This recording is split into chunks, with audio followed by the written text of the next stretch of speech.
Olá, queridos amigos do canal Fake Online. Mais uma vez estou aqui para compartilhar com vocês esse momento tão precioso, onde estaremos refletindo as palavras de Jesus à luz da doutrina espírita. E nesse nosso novo formato, se assim pudermos dizer, vamos estar refletindo a partir de versículos que nós chamamos de máximas de Jesus. Mas antes de começar, como sempre, vou convidá-los à nossa prece para bem energizar o nosso ambiente, acalmar os nossos corações, iniciar esse momento de religação com o Pai, com a espiritualidade maior.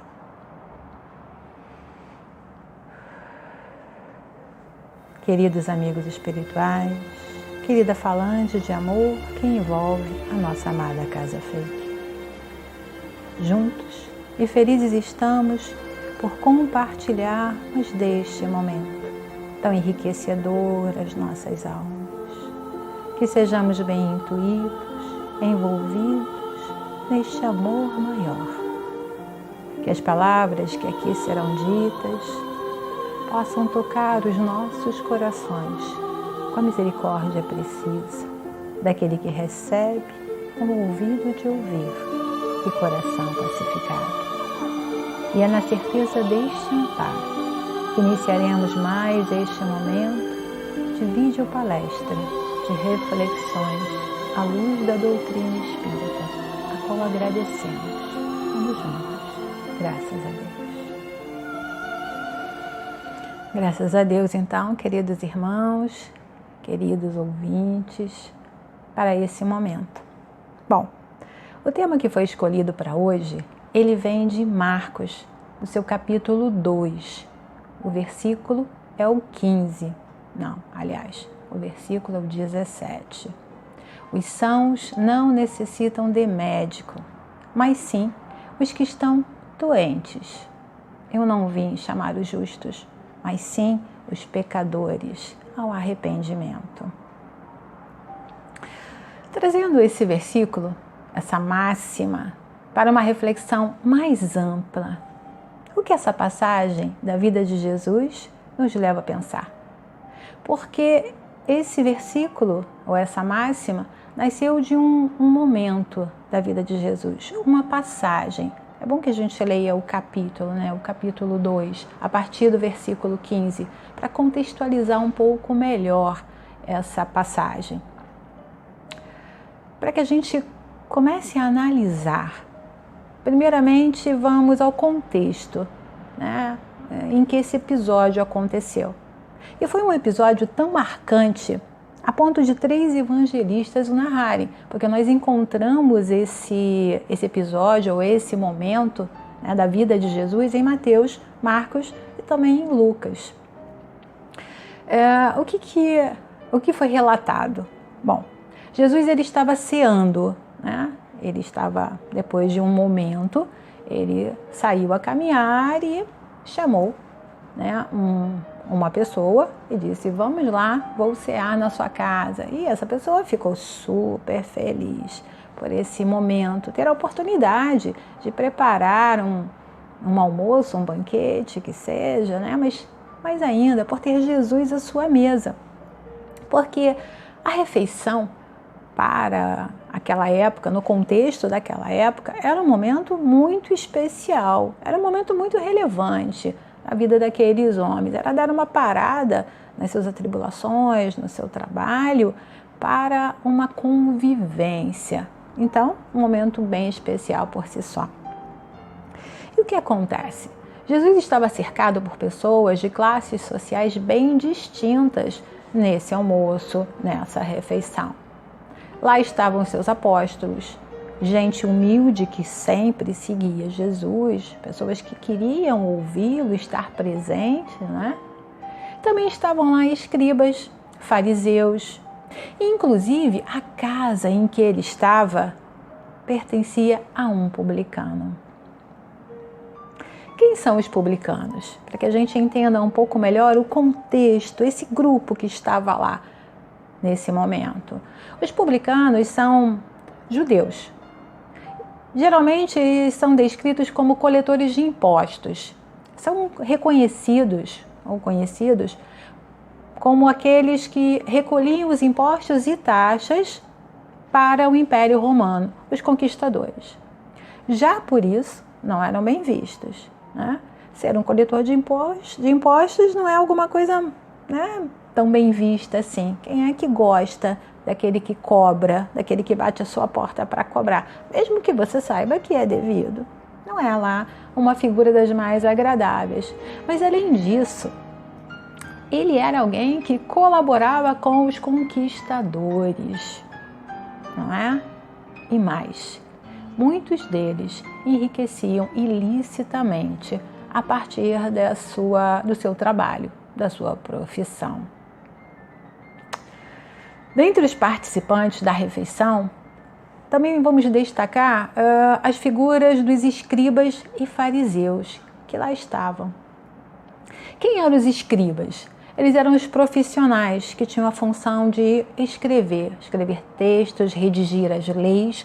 Todas as leis mosaicas eram redigidas pelos escribas, redigir os numerários, copiar, arquivar informações. E como poucas pessoas dominavam a arte da escrita naquela época, eles acabavam sendo uma classe dominante, acabavam emergindo socialmente, é claro. E fariseus, que também lá estavam. Na época, o fariseu era um judeu pertencente a uma classe dominante, uma classe que interpretava as leis mosaicas ao pé da letra, de forma muito rígida, muito na letra mesmo. Eram o que nós podemos chamar de ortodoxos. Eles não mantinham relações com os não crentes, com os judeus estranhos, com qualquer um que estivesse fora do seu grupo eleito. Essa classe religiosa, os fariseus, se portava como contrária a Jesus, pois o mestre, em muitas passagens, os acusou, pelo menos a maioria deles, como hipócritas, porque falavam sobre Deus, recitavam todas as passagens que estavam na lei, no entanto, pouco seguiam desses ensinamentos. Eles estavam presos na letra morta, não na ação tão viva. E a pergunta aqui é: o que fariseus e escribas estavam fazendo lá, na casa de um publicano? Essa pessoa malquista, mal vista, o que eles estavam lá seguindo Jesus? Qual seria a intenção deles? A partir daí a gente já começa a refletir que não era uma boa intenção. Possivelmente não era para se tornar um amigo ou entender o mestre, entender as suas palavras, refletir sobre isso, não. Misturados com aquela gente que nada tinha a ver com eles, misturados com aqueles que eles discriminavam, possivelmente não era para uma coisa boa.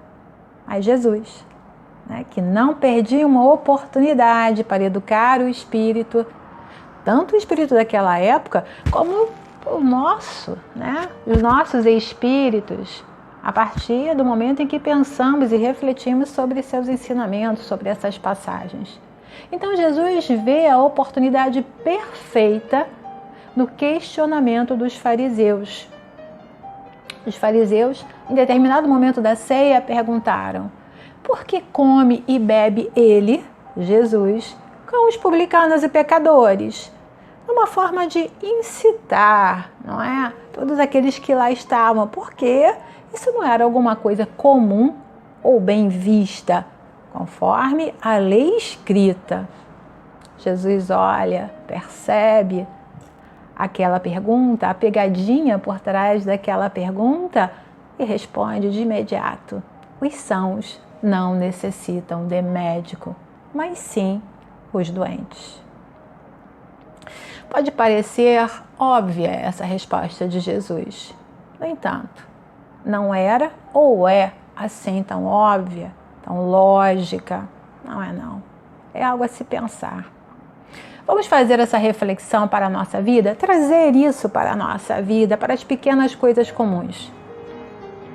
Embora todos nós nos entendamos imperfeitos, sob o ponto de vista de que sempre há o que melhorar, sempre há o que conquistar, sempre há o que aperfeiçoar em valores éticos e também em valores morais. Sempre há. E é nesse ponto que nós podemos nos chamar de imperfeitos. Apesar disso, há pessoas que acreditam serem autossuficientes, ou que não erram jamais, ou ainda que são detentores da verdade absoluta, que estão acima da lei e ordem, da lei e da ordem estabelecidas. E temos exemplos muito fáceis. A própria mídia, ela está repleta de exemplos em que vemos tais situações acontecerem. Lembram do caso daquele motoboy que foi humilhado por um morador dentro de um condomínio? Ele foi lá fazer uma entrega e o morador não gostou. Não gostou da figura dele, não gostou da pessoa, não gostou da sua atitude, das suas palavras e o humilhou. E tudo isso foi gravado e viralizou na internet. Nós também temos o caso daquele guarda municipal de Santos, que foi humilhado por um desembargador ao cumprir a lei. Foi multar esse desembargador que estava caminhando num parque público sem máscara. E o desembargador o que fez? O humilhou, usando palavras nada felizes. Penso ser bem essa reflexão que Jesus nos traz com aquela pergunta, Quem é superior? Quem é inferior? Nesse quesito, a vida ela está, eu penso, à semelhança de uma escada. Conforme o degrau em que nos encontramos, estaremos acima de alguns degraus estes que já foram percorridos, e abaixo de tantos outros que ainda iremos percorrer. Jesus nos apresenta aqui o conceito da humildade. Humildade não é condição exterior de postura subserviente, mas é reconhecimento do seu exato lugar nessa escada, que simboliza a nossa evolução. Jesus era ação, educava pelo exemplo, e o fato de estar ali, junto com aqueles desprezados socialmente, dá nota da importância de nos comportarmos como ele, não desprezando os que nos são inferiores, talvez moral, intelectual ou financeiramente. Todos percorreremos a mesma escada, degrau a degrau. E quem já alcançou outros patamares é aquele que bem entende o desafio superado. É aquele que entende as armadilhas do orgulho, as quais tantas vezes ele mesmo caiu. E porque caiu, pode entender a dificuldade, o tamanho do desafio a ser superado, degrau a degrau. Essa metafórica escada. Essa questão, muito particularmente, reforça a mensagem de irmandade que tantas vezes Jesus nos passou. Somos irmãos. Somos irmãos. E como não respeitar e acolher seu irmão, ainda que diferente de você? Diferente, porque é uma individualidade, um outro ser com experiências diferentes da sua, não inferior ou superior, e sim diferente de você, naquele momento de existência. Pensando em nossa família biológica, o amor também faz diferença, faz essa diferenciação. Amamos uns mais do que outros, pois nosso amor ainda é uma virtude ou habilidade em formação no patamar evolutivo em que nos encontramos. Sim, ainda não é uma construção ampla. Se observarmos bem, esse amar né, que nós temos essa forma de amar, ou o que pensamos, ou como pensamos o amor, é mais amplamente dirigido àqueles que nos são semelhantes, inclusive dentro da nossa família biológica. O afeto, o respeito, a paciência, a compreensão, são em sua maioria dirigidos àqueles que pensam de forma semelhante, que têm gostos semelhantes, que não ferem nossa vaidade. E geralmente são aqueles que concordam conosco. Estão, metaforicamente falando, no mesmo degrau da escada. Até admitimos um pouco de diferença, sim, claro. Mas dependendo da proximidade do parentesco, a tolerância ela varia bastante para com essas diferenças. De forma geral, excluímos todos os que são diferentes. E por isso, tanto preconceito, cuja raiz está na ignorância, certo? Os fariseus, com toda a sua ortodoxia e hierarquização, culto às formas e não à essência, são o melhor exemplo para a época de Jesus. Exemplo dessa discriminação, exemplo desse preconceito, exemplo da ignorância. Envolvidos no orgulho estavam todos. Jesus veio ao mundo para atender aos enfermos, não apenas aos enfermos do corpo, mas principalmente aos enfermos do espírito. E uma grande chaga que trazemos é o orgulho. Raiz de tantos conflitos e repito, sim, preconceitos. É quando nos vemos em um degrau dessa metafórica escada, bem acima daquele em que realmente nos encontramos. Nos enxergamos muito, muito além de como efetivamente estamos. E o convite do Mestre está para a criatura se conscientizar do erro, da ignorância que o envolve e buscar o acerto. Lembro da frase dita a Saulo, quando na passagem de Damasco: "Por que me persegues?" O que será que aquele pobre, materialmente falando, filho de carpinteiro tinha, que evocava os sentimentos mais intensos em Saulo, um doutor da lei?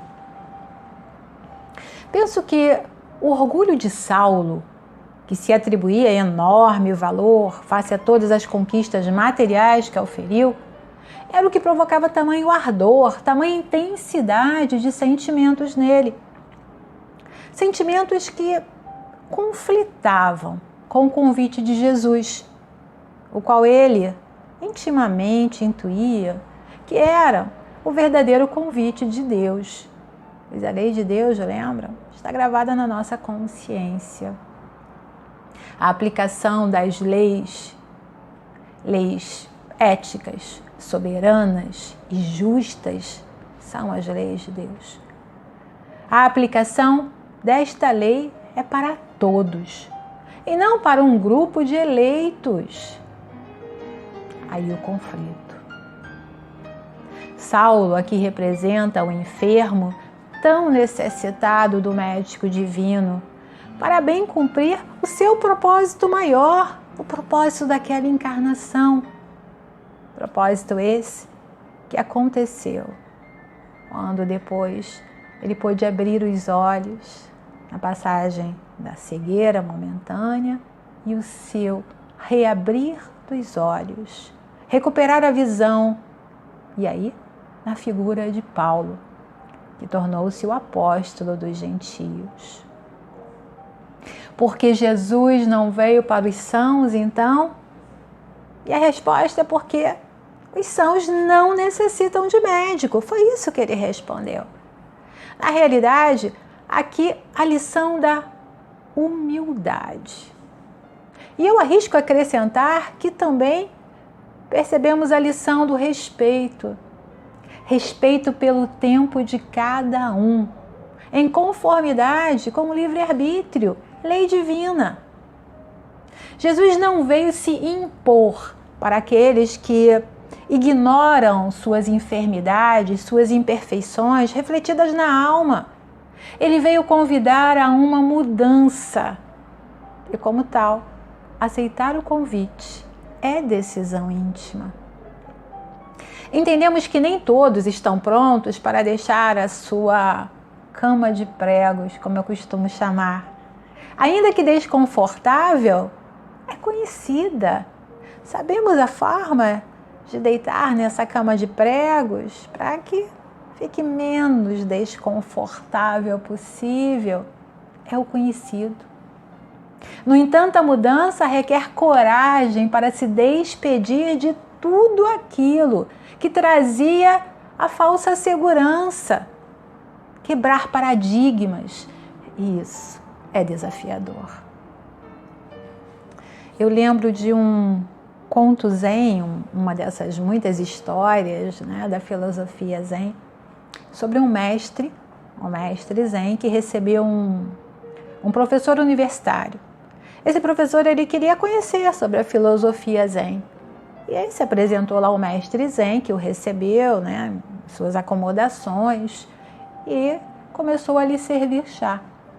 Enquanto que aquele professor universitário começou a falar sobre todas as suas dúvidas, os seus questionamentos, fazendo um longo discurso intelectual sobre tudo aquilo que pensava sobre a filosofia zen. Ao mesmo tempo, o mestre continuou derramando chá na xícara daquele professor, até que o chá começou a derramar. E o professor olha para aquilo e diz, né? Mestre, o chá está transbordando. E aí vem aquela frase que gostamos tanto de ouvir dessa filosofia, não é? O mestre diz, como esta xícara, você está cheio das suas próprias opiniões e especulações. Como eu posso lhe demonstrar o zen sem você primeiro esvaziar a sua xícara? Não dá. Não dá para se adquirir um novo conteúdo se você está repleto, se o seu pote está cheio, se a sua xícara está transbordando. É preciso se desfazer de preconceitos, quebrar paradigmas, é isso. É preciso estar aberto para o novo. Os sãos não necessitam de médico, mas sim os doentes. Para entender os ensinos do Cristo, precisa-se primeiramente da vontade em aprendê-los. Senão de nada adiantará, pois o espírito precisa estar consciente da importância e necessidade da mudança. E como ainda somos, sob o ponto de vista da evolução do espírito imortal, crianças espirituais, a Matiz aqui nos fala assim, o caminho para a aquisição do saber passa pela experimentação, pela ação e suas consequências. E isso Jesus também deixou evidente, pois de outra forma bastariam discursos, a teoria, ler o seu evangelho para a felicidade plena, mas não basta saber. Por isso, Jesus, ação. É preciso compreender, introjetar, colocar dentro de nós os valores que o evangelho nos convida a exercitar. E essas experiências são percebidas, na maioria das vezes, como uma dor ou um sofrimento. A dor altera a nossa percepção da vida e do mundo, certo que altera.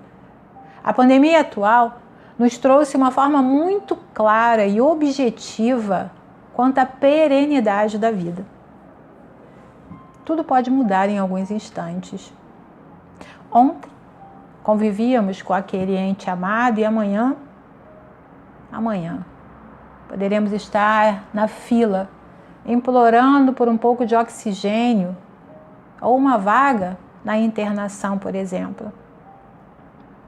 Uma doença grave, a perda da condição financeira, a rejeição, o abandono, tantas dores vivenciadas nesse mundo de causas e consequências. Sob o olhar de Deus, tais experiências servirão sempre para educar o espírito quanto o que é real e verdadeiro. Ao longo de nossa existência, vivenciamos situações que nos levam ao aprendizado da paciência, a resignação, a força de vontade, da superação. E muitas vezes, estas experiências ou provas são sentidas de forma muito dolorosa. Porém, para a grande maioria de nós, são as únicas que ajudam o espírito enfermo a valorizar os bens que desprezou tantas vezes, como a vida, a convivência fraterna, a família. Ao agirmos contra a lei de Deus, estamos sujeitos a sofrer em nós mesmos nossos atos errados. São as expiações, a colheita da plantação que fizemos. Com as provas e expiações, passamos a valorizar a vida. E como elas são produtos de nossas necessidades, evoluímos através delas. Por isso Jesus disse: eu não vim chamar os justos, mas os pecadores. Nessa máxima, ressalta que só pode ensinar a quem quer aprender. Só dá para ensinar a quem esvaziou a sua xícara, a quem tiver coragem de querer que seus olhos sejam abertos, ou seja, todo aquele que deixar o orgulho de lado, entender-se como cego espiritual, que ainda não consegue enxergar a verdade, e colocar-se humildemente em posição de aprendiz. Ensinar a quem se reconhece um pecador, entendendo o pecado como errar o alvo, como aquele que não atingiu o objetivo tão somente. Se a criatura humana mantiver o orgulho junto a si, como compreenderá as coisas de Deus? Como conseguirá deixar de priorizar os interesses materiais para dedicar-se às necessidades do próximo como um valor? Vendo o próximo não como o outro distante, como alguém sem nome, sem face, mas enxergá-lo como um necessitado de atenção, de afeto, enxergá-lo como parte de si, nesse aprendizado de amor maior. Como encontrar tempo para buscar seu autoconhecimento, sua reforma íntima. Lembrando aqui outro versículo que está em Lucas, capítulo 9. Se alguém quer vir após mim, negue a si mesmo, tome a sua cruz a cada dia e siga-me. Negar-se a si mesmo significa entender que não somos o centro do universo, que devemos buscar nossa melhoria material, nosso conforto, claro, mas este não deve ser o principal objetivo da nossa vida, não. Aqui jamais vamos convidá-los à alienação. Não é esse o nosso objetivo, não é esse o objetivo da doutrina espírita. Rezar o dia inteiro, manter-se em oração, em clausura, não. Devemos viver no mundo e cumprir nossas obrigações sociais e profissionais da melhor maneira possível. Claro, estamos no mundo da matéria e nele é que aprenderemos sobre as coisas do espírito também, a partir das nossas experiências bem aproveitadas, bem absorvidas. Mas o que pedimos sempre, esse é o convite de Jesus: tempo para investir na busca do aprendizado espiritual, cuidar da nossa alma imortal, porque só assim alimentaremos nossa alma com o que realmente a satisfaz. Uma vivência ética, pautada nas leis de Deus, onde não há carências, somente fartura. O convite de hoje, então, queridos amigos, está na reflexão sobre os valores propostos por Jesus, nessa máxima tão bela: nesse episódio que foi relatado por Marcos, Mateus e Lucas, que nos convida à postura do aprendiz e que possivelmente nos traz o entendimento, e é esse um dos nossos objetivos aqui, ajudá-los a conquistar o entendimento acerca do que é humildade na proposta de Jesus. Humildade como virtude para a conquista dos valores estes que a traça não rói, nem a ferrugem corrói. Ser o aprendiz do mestre, exemplo maior, o caminho e a vida para todos nós, querido e amado mestre Jesus. E por aqui eu vou ficando. Claro que há muitas outras reflexões que podemos fazer acerca dessa passagem, desse capítulo, desse versículo.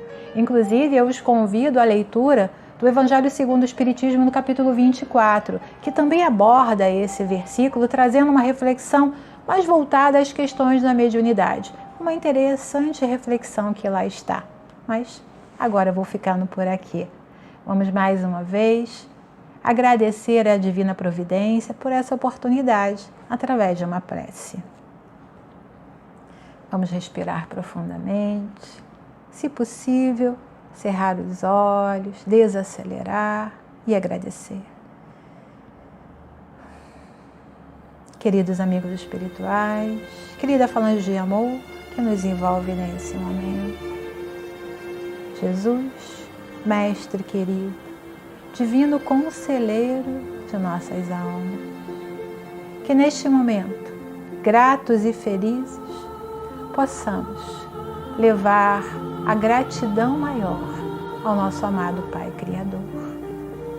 E que num acréscimo de sua misericórdia, possa envolver nosso querido planetinha em todo o seu orbe, no seu profundo e magnânimo amor, conduzindo-nos ao acerto, ajudando-nos a avançar nesta caminhada evolutiva, conquistando os valores da alma, valores do espírito imortal,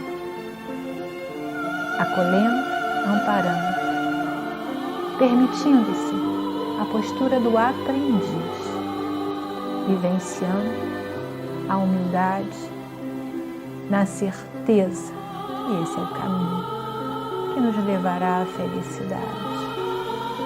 Assim, felizes vamos pedindo o encerramento desse momento. Graças a Deus. E é isso, meus amigos.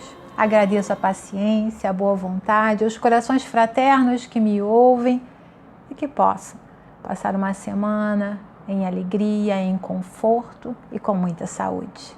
Graças a Deus.